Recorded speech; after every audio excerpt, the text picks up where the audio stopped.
जय श्री कृष्णा। राधे राधे।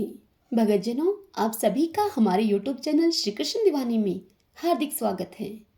इससे पहले आप सबने श्रीमद् भगवद गीता के गुणत्रय विभाग योग नामक 14वें अध्याय का श्रवण किया था। अब आज के पावन दिन हम सब उससे आगे श्रीमद् भगवद गीता के पुरुषोत्तम योग नामक 15वें अध्याय का रसपान करेंगे।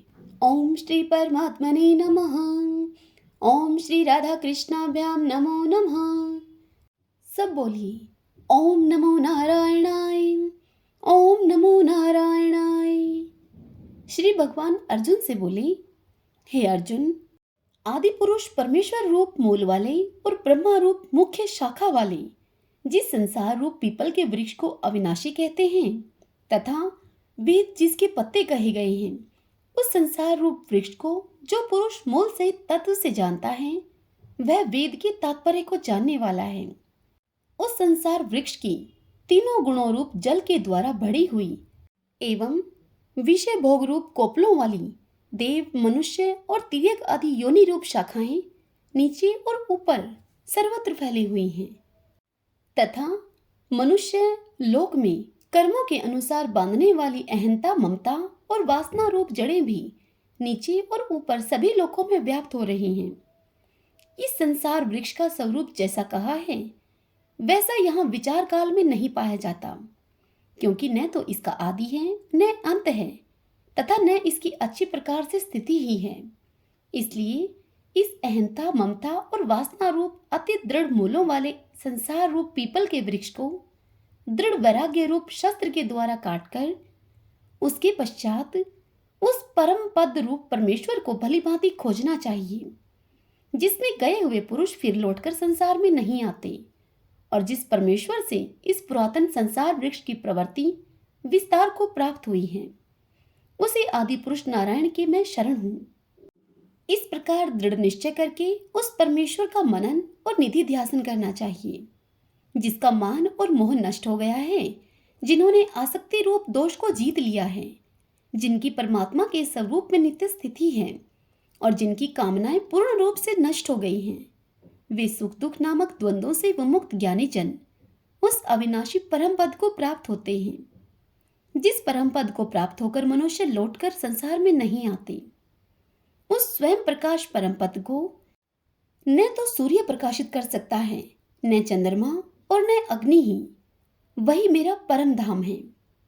इस देह में यह सनातन जीवात्मा मेरा ही अंश है और वही इन प्रकृति में स्थित मन और पांचों इंद्रियों को आकर्षण करता है। वायु गंध के स्थान से गंध को जैसे ग्रहण करके ले जाता है, वैसे ही देह आदि का स्वामी जीवात्मा भी जिस शरीर का त्याग करता है, उससे इन मन सहित इंद्रियों को ग्रहण करके फिर जिस शरीर को प्राप्त होता है उसमें जाता है।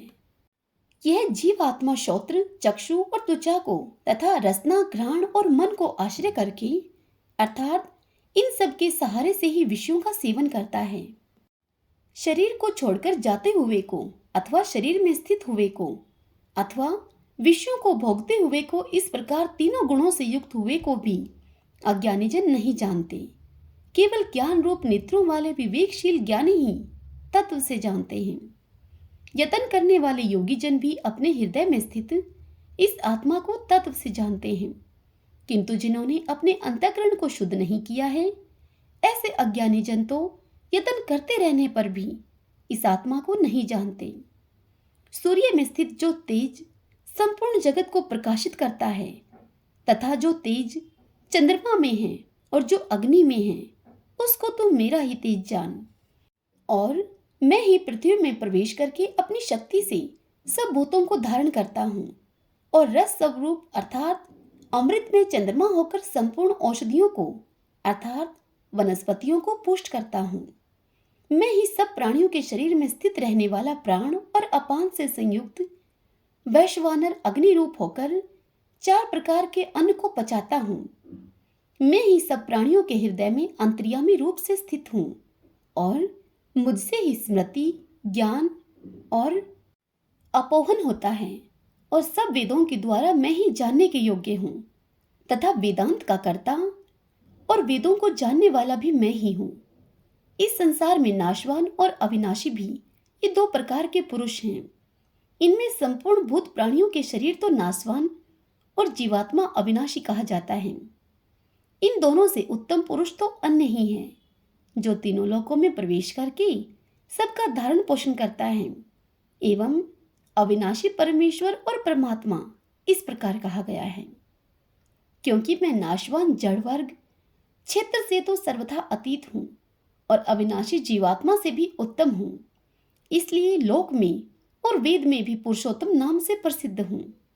हे भारत, जो ज्ञानी पुरुष मुझको इस प्रकार तत्व से पुरुषोत्तम जानता है, वह सर्वज्ञ पुरुष सब प्रकार से निरंतर मुझ वासुदेव परमेश्वर को ही भजता है। हे निष्पाप अर्जुन, इस प्रकार यह अति रहस्य युक्त गोपनीय शास्त्र मेरे द्वारा तुझे कहा गया। इसको तत्व से जानकर मनुष्य ज्ञानवान और कृतार्थ हो जाता है। हरि ओम तत्सत। ओम श्री परमात्मने नमः। ओम श्री राधा कृष्णाभ्याम नमो नमः।